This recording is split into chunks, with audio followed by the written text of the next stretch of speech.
Bonjour, je suis Anne Beauchemin, historienne de l'art et commissaire de l'exposition Observer, la nouvelle exposition permanente du Musée d'art contemporain de Baie-Saint-Paul.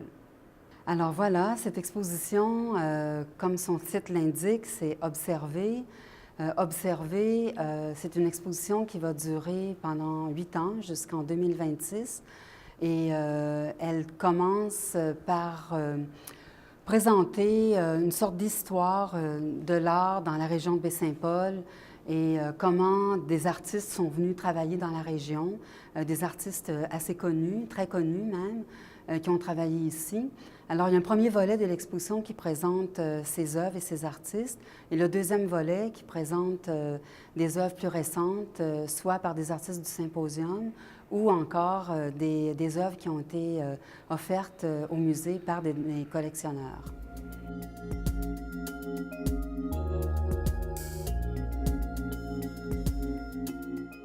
Alors ici, dans le panneau qu'on voit à ma droite, ce sont des tableaux qui ont été réalisés il y a très longtemps, à partir de la fin du 18e siècle, et qui ont été réalisés par différents peintres dans Charlevoix. Alors, cette partie de l'exposition présente justement le détail de ces œuvres-là, d'œuvres réalisées par des peintres anglophones, francophones, de différentes périodes, depuis le 18e siècle jusqu'au 20e siècle. La particularité dans la présentation, c'est qu'on découvre les œuvres petit à petit, par un gros plan, et petit à petit, l'image s'agrandit ou des morceaux s'ajoutent, et on découvre graduellement l'œuvre. Alors, c'est rattaché au thème d'observer. Cette présentation-là, c'est aussi pour montrer combien l'observation, elle se fait graduellement aussi. Toujours dans notre rapport aux choses, l'observation se fait toujours graduellement. Alors, c'est une manière de l'illustrer avec des tableaux anciens qui ont été réalisés dans la région depuis la fin du 18e siècle.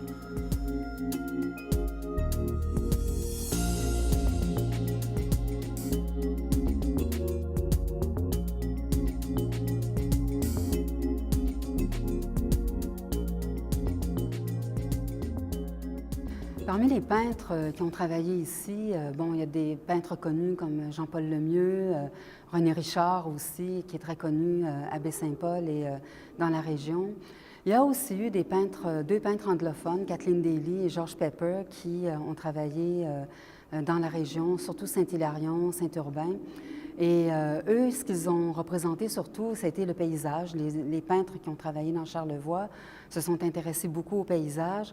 Et Kathleen Daly s'est intéressée en plus à la vie des gens.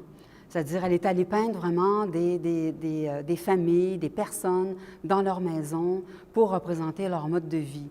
Alors, c'est en même temps, eux, ils adoraient la région, ils aimaient venir y travailler à cause des paysages, à cause de la nature, et aussi à cause de l'accueil qu'ils avaient des gens qui aimaient bien la peinture. Et alors, c'est comme ça que dans leur tableau, on trouve finalement toute une histoire du mode de vie que les gens avaient, les objets desquels ils étaient entourés, l'intérieur de leur maison. Ces peintres-là ont laissé vraiment derrière eux une histoire d'un mode de vie dans la région. Alors, ils font partie de la collection du Musée d'art contemporain depuis les années 90. Et par la suite, il y a d'autres collectionneurs qui ont donné beaucoup d'œuvres au musée. Alors, c'est comme ça qu'il y a des œuvres de Marc-Aurèle Fortin, des œuvres d'autres artistes qui sont entrés dans la collection, principalement avec la collection de Madeleine Bergeron et Madeleine Chassé, et de donateurs aussi qui ont légué beaucoup d'œuvres dans les dernières années. Donc, la collection du musée, c'est une collection qui est très diversifiée maintenant, qui comprend des œuvres du symposium, qui comprend des œuvres de différents peintres modernes québécois et canadiens. Donc, c'est une collection qui est assez variée et très, très riche par son contenu.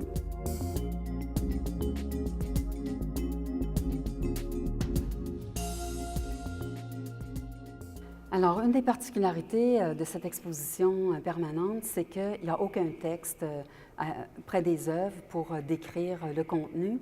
Tous les textes sont concentrés dans ce panneau interactif ici.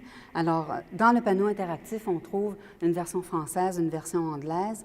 Alors, ça fonctionne de cette façon-là. Il y a un premier texte qui apparaît qui est le thème principal. Cette année, le thème principal, c'est « Observer ». À chaque année, la partie qui suit de l'exposition va changer. Ça va être d'autres thèmes qui vont apparaître, imaginer, concevoir, réaliser.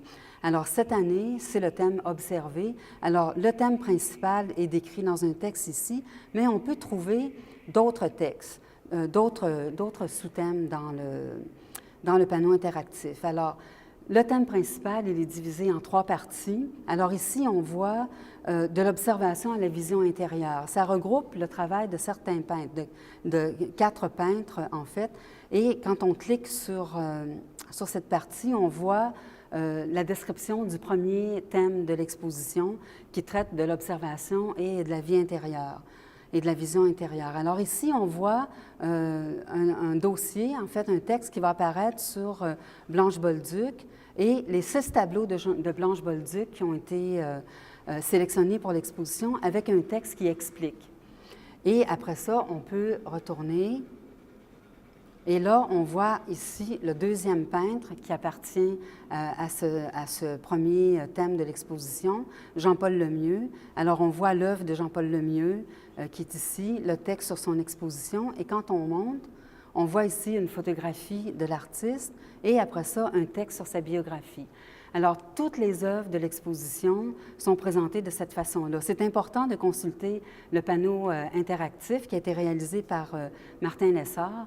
C'est important de le consulter parce que c'est là qu'on trouve l'explication, finalement, des œuvres, pourquoi ces œuvres-là ont été choisies à l'intérieur du thème « Observer » et quelle est leur particularité. Chaque artiste qui est choisi dans cette deuxième partie de l'exposition l'est parce qu'il apporte une couleur particulière à ce thème-là de observer.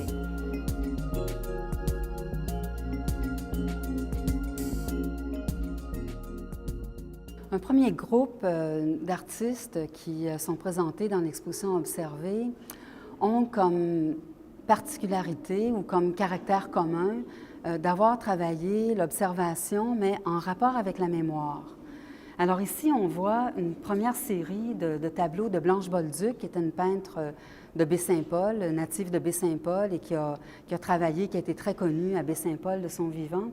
Blanche Bolduc est arrivée tard à la peinture et quand elle a commencé à peindre, elle a décidé de représenter ses souvenirs d'enfance, en fait. Alors, ces souvenirs, dans ces tableaux, ce qu'on s'aperçoit, c'est qu'elle représente toutes sortes de détails qu'elle avait observés, qui étaient présents dans son environnement. Elle décrit de façon assez précise les objets, le décor des maisons, de l'intérieur des maisons, la profession. Alors, c'est très intéressant parce que, en fait, pour elle, ce travail de mémoire lui a permis de faire revivre des souvenirs et de donner une représentation du mode de vie qu'il y avait au début du 20e siècle. Elle est née en 1906, donc la vie avait beaucoup changé.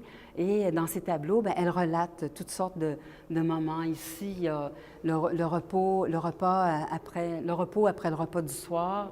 Ici, c'est le forgeron qui est dans son atelier. Ici, c'est la scène du déménagement. Donc, toutes sortes d'événements de la vie qu'elle représente dans ces tableaux, dans un style naïf, mais qui était, son style à elle, pour lequel elle a été reconnue aussi. Mais alors, il y a plusieurs des tableaux de Blanche Bolduc qui font partie de la collection.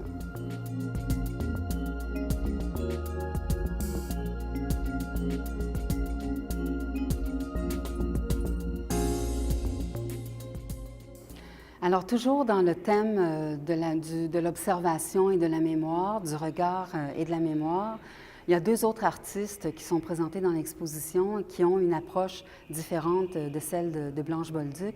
Il y a tout d'abord Jean-Paul Lemieux. Jean-Paul Lemieux, c'est un peintre qui est très méditatif, c'est un peintre figuratif qui a travaillé beaucoup à partir du paysage qui l'entourait, à partir des gens qui l'entouraient, mais qui a donné à ses tableaux un caractère très méditatif, moins descriptif que Blanche Bolduc, mais très, très méditatif. Alors ici, le musée, dans sa collection, a une sérigraphie d'un tableau qu'il a fait et qui s'appelle Autoportrait, où on voit Jean-Paul Lemieux. C'est lui ici qu'on voit dans le bas du tableau, qui est un portrait assez réaliste de lui quand on compare avec des photographies.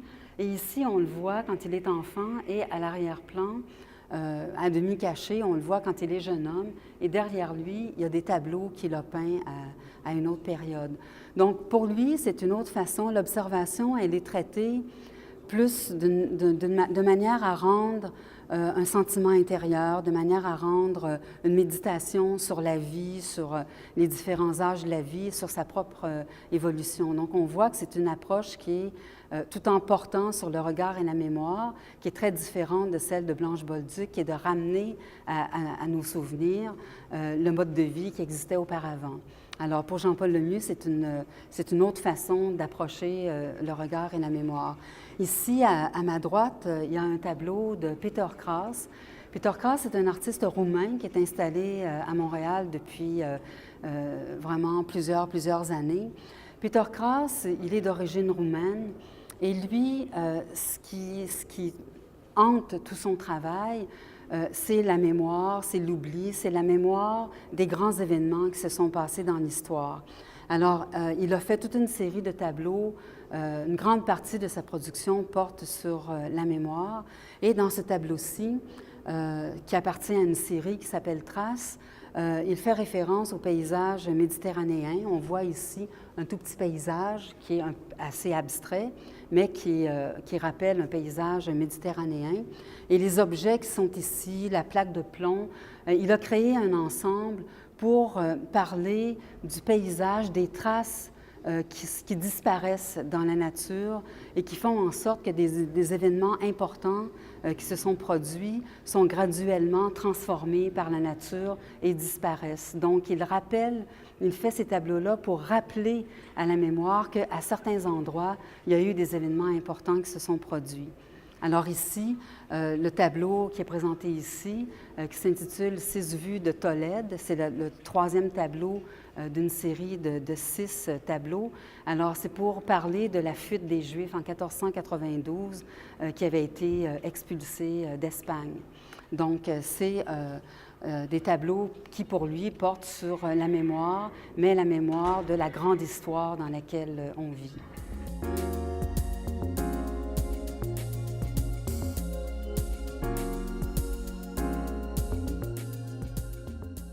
Alors, un deuxième thème de l'exposition, c'est celui qui s'intitule « Territoire exploré ». Territoire exploré, c'est le rapport que beaucoup d'artistes ont au paysage, à la nature, mais vraiment dans un sens large, comme celui du territoire, vraiment de grandes régions. C'est vraiment une exploration d'un territoire beaucoup plus vaste là, que seulement le paysage qu'on voit devant soi. Alors ici, à ma gauche, il y a un tableau, 6 tableaux, d'une artiste canadienne qui s'appelle Nicole Beauberger, qui a participé au symposium en 2016. Et elle, son travail, c'est assez particulier. Elle est originaire du Yukon et pendant 9 ans, elle a traversé tout le Canada sur des routes en faisant le portrait de la route en faisant des arrêts à tous les 50 km. Parce que pour elle, la route, c'est quelque chose, c'est pas un endroit qui est vide, c'est un endroit qui est habité. C'est un endroit qui fait partie de la vie de tout le monde. Et elle a voulu en faire le portrait en faisant des petits tableaux, toujours du même format, comme on voit ici, mais à 50 km. Alors ici, les tableaux qu'elle a présentés ici, c'est des tableaux de la route 362 entre Baie-Saint-Paul et la Malbaie. Alors, elle a repris pour sa production au symposium le même principe qu'elle avait exploré pour la route transcanadienne. Donc, c'est une approche qui est très, très particulière du paysage, qui est très systématique, mais qui, finalement, en bout de ligne, donne vraiment une idée de toute la transformation du paysage avec les montagnes, les creux, les maisons, tout ce qui entoure les routes, finalement, qui sont des endroits où on n'arrête pas de se déplacer. Donc, c'est une approche qui est très, très particulière du paysage.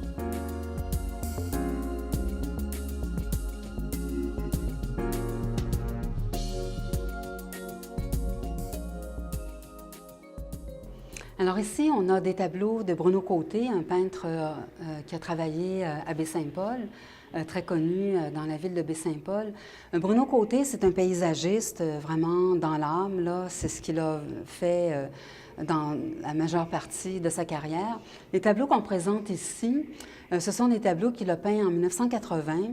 Quand il a fait un voyage dans l'Ouest canadien, il s'est installé dans les Rocheuses et là, il a peint des tableaux de massifs montagneux qu'il trouvait, qu'il admirait. Alors, Bruno Côté, ce qu'il cherche dans ses œuvres à rendre, c'est le caractère grandiose de la nature. Autant Nicole Beauberger veut créer un portrait systématique du paysage, pour Bruno Côté, c'est vraiment le caractère grandiose de la nature. Donc, il se promène dans des sentiers, il peut, dans un même endroit, faire 2, 3 tableaux, mais toujours avec des vues qui sont saisissantes. Et puis, il peint ces tableaux, il ne les peint pas d'une manière qui est réaliste, là.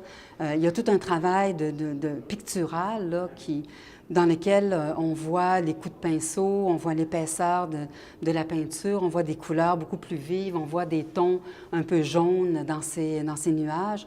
Donc, c'est à la fois, par ça, bien, il amplifie l'impression qu'il ressent à la vue de ces paysages montagneux qu'il a découverts dans les Rocheuses. Par la suite, il va faire d'autres paysages à différents endroits, mais cette série de tableaux, elle est très intéressante. Il en a peint à peu près une 50aine et le musée en possède un certain nombre.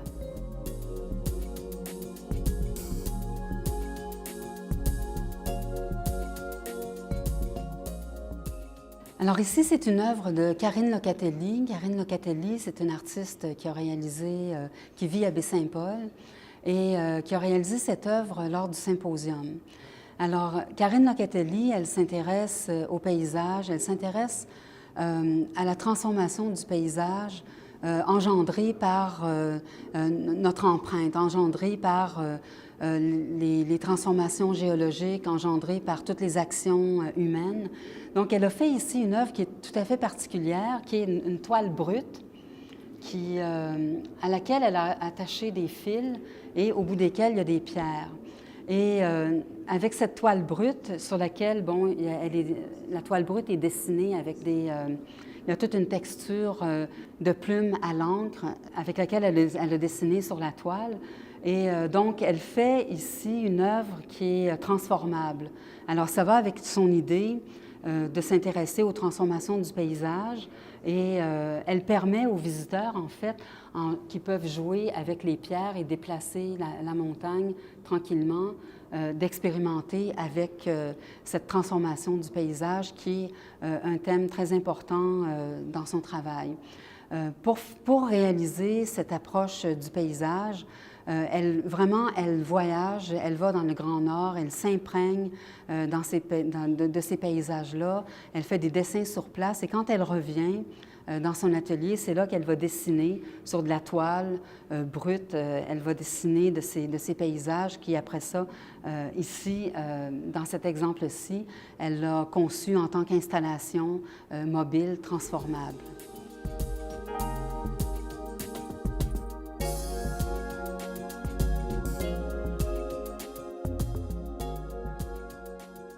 Il y a un troisième thème dans l'exposition observée qui s'intitule « Regard critique ». Regard critique réunit des artistes qui observent le monde autour d'eux et qui se questionnent sur l'état de certaines choses qui se passent dans notre monde. Alors, ça concerne des questions qui peuvent être d'ordre historique, d'ordre social, d'ordre économique, d'ordre philosophique, toutes sortes de questions qui peuvent être abordées. Alors ici, on a un tableau d'Éric Demers. Éric Demers s'est intéressé pendant une période de son travail au thème de l'usine. L'usine, un élément qui est caractéristique de la modernité industrielle. Donc, il s'est intéressé à ce sujet-là. Et en fait, la réflexion qu'il a développée autour de l'usine, c'est que l'usine est il l'a vu un peu comme un endroit qui est entre l'être humain et la société dans laquelle on vit. Il y a comme l'usine qui est une zone un peu grise où la vie est difficile de se vivre à cause de ce que ça crée comme environnement pour l'être humain.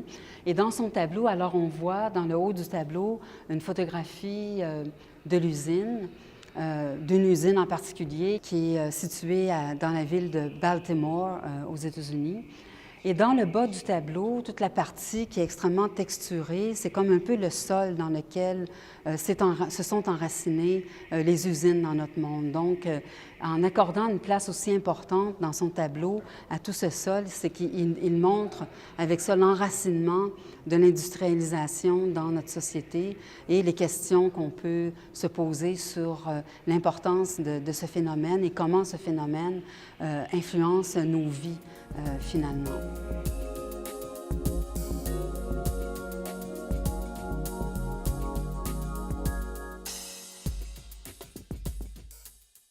Alors, toujours dans le thème regard critique, il y a un tableau ici qui a été réalisé au symposium par un artiste français, Thibault Lagéraud, et qui s'intéresse, lui, au thème de l'immigration. L'immigration, c'est une question qui est très, très actuelle. On en entend beaucoup parler dans les médias et c'est une réalité qui est vraiment importante et caractéristique là, de notre période. Alors, Thibault Lagéraud s'intéresse depuis plusieurs années à ce sujet-là et à Baie-Saint-Paul, il a créé ce tableau qui est un peu comme, qui représente un peu le rêve qu'ont les immigrants d'avoir un pied à terre. Alors, il représente une rue de Baie-Saint-Paul, la rue Saint-Jean-Baptiste, qu'on reconnaît ici à l'arrière-plan par l'architecture. Et dans la rue Saint-Jean-Baptiste, il l'a peuplée de différentes personnes, des gens qu'il a vus déambuler dans les rues de Baie-Saint-Paul, mais aussi des personnages qu'il a inventés, qui sont justement ces immigrants qui sont à la recherche d'une terre d'accueil. Alors, on voit par certains détails, comme ici, l'homme qui tient un enfant dans un porte-bébé et qui tient un autre enfant. On voit ici une femme qui est habillée à la mode musulmane. Donc, à travers la rue Saint-Jean-Baptiste, à travers des personnages québécois qu'on y retrouve, il a mis d'autres personnages immigrants qui sont justement à la recherche d'une terre d'accueil. Pour lui, c'est un problème qui est extrêmement grave, extrêmement important, et c'est de cette façon-là qu'il en souligne l'importance dans ses tableaux en présentant ce sujet-là et en proposant une réflexion autour du problème de l'immigration. Donc, c'est un regard, c'est toujours encore de l'observation, c'est un regard qui est porté sur notre société, sur la société actuelle.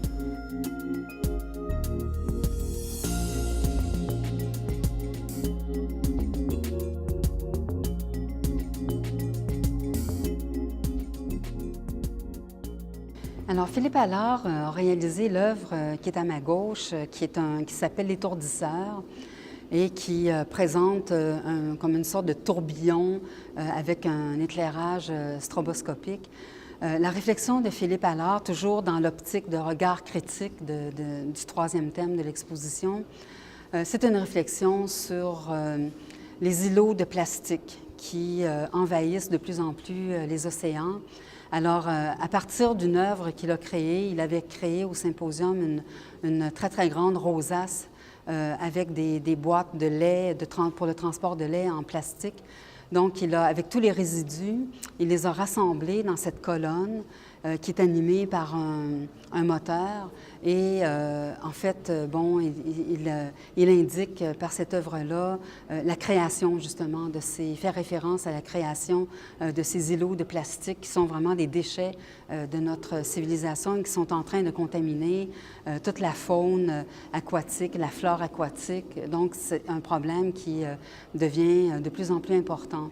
Donc, à partir d'un matériau, le plastique qui est lui-même à l'origine du problème, bien, il s'en sert, il détourne de sa fonction pour en créer une œuvre pour dénoncer le problème de ces grandes îles de plastique qui se développent dans les océans. Donc, c'est un regard critique aussi, mais qui se veut, bon, constructif dans le sens d'une prise de conscience que les gens doivent avoir par rapport à tous les objets, finalement, tous les déchets que notre société produit actuellement et qui sont en train de polluer la Terre. En fait, c'est une réflexion écologique là, sur le sort de la Terre.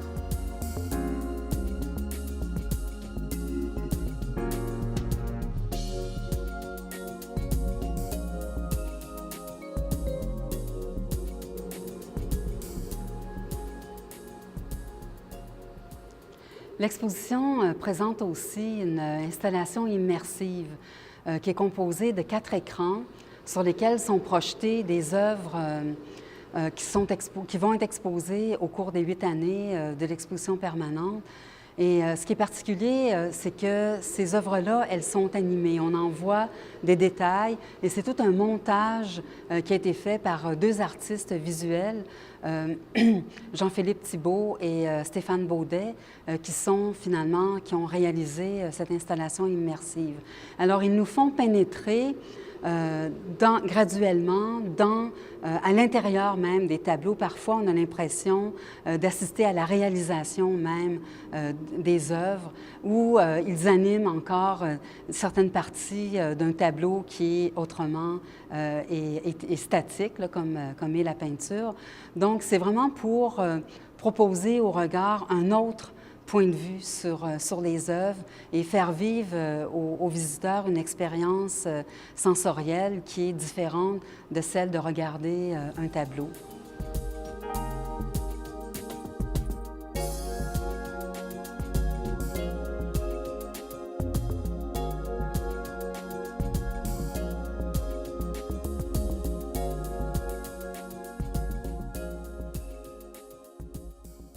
Alors, l'exposition observée, elle va durer 8 ans et jusqu'en 2026. Et à chaque année, la partie, les 75 % de l'exposition vont changer.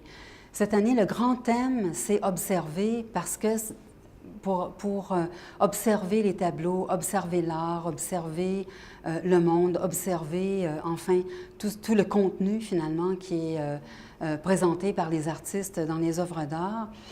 Mais à chaque année, il va y avoir aussi un deuxième thème qui va être présenté. Alors l'année prochaine, et je vous invite à venir visiter l'exposition l'année prochaine, ça va être le thème Imaginer et les œuvres qui vont être exposées vont être des œuvres qui vont traiter de l'imaginaire, de l'imagination. Il va y avoir après ça le thème Concevoir qui va être plus sur concevoir une œuvre, travailler avec des idées. Il va y avoir le thème Réaliser qui va être le travail avec les matériaux. Il va y avoir composer l'image, comment une image est organisée, comment elle est structurée. Il va y avoir le thème exprimer, qui est comment les artistes s'expriment à partir de ce qu'ils éprouvent, à partir de ce qu'ils ressentent, à partir de ce qu'ils vont voir et vivre dans leur vie. Il va y avoir la 7e année qui va être le thème comprendre. Comprendre, ça va être comprendre l'œuvre à partir des intentions des artistes, à partir des courants artistiques. Et enfin, la dernière année, ça va être rayonner. C'est l'œuvre qui rayonne autour d'elle et le musée qui fait rayonner les œuvres dans la région, dans leur environnement. Donc, à chaque année traite d'un thème qui est complémentaire, qui concerne la création artistique. Alors, les artistes se servent de l'observation, de l'imagination, de la conception. Alors, en fait, l'exposition permanente, ce qu'elle propose, c'est une trajectoire à travers les 8 années à l'intérieur du processus de création. Alors, l'exposition, elle a été conçue par Bergeron-Gagnon. La scénographie a été réalisée par Félix Bédard et le panneau interactif par Martin Lessard. Donc, c'est un ajout qui a été fait pour la scénographie. La partie technologique, c'est pour rendre compte aussi de l'aspect évolutif de la création artistique et de l'impact des technologies numériques dans la création actuelle.